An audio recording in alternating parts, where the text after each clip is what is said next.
তাকে দুবার মারার পর তাকে ভাতও খাওয়ানো হয়েছিল। স্বৈরাচারের ইঙ্গিত দেয়, অধিকার হরণের ইঙ্গিত দেয়, হত্যাকাণ্ডের ইঙ্গিত দেয়।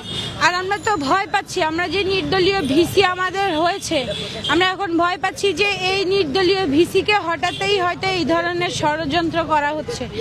নয়তো 20-30 জন শিক্ষার্থী মিলে একজন ভারসাম্যহীন রোগীকে 5 ঘন্টা ধরে দফায় দফায় পিটিয়ে মেরেছে।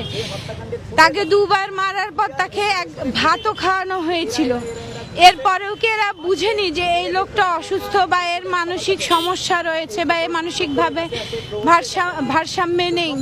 এরপরেও আবার খাওয়ানোর পর তাকে পেটানো হয়েছিল। 5 ঘন্টা পর হল প্রশাসন এসে, তারপর হল প্রশাসন শিক্ষার্থীদের মাধ্যমে লোকটাকে হাসপাতালে পাঠায়।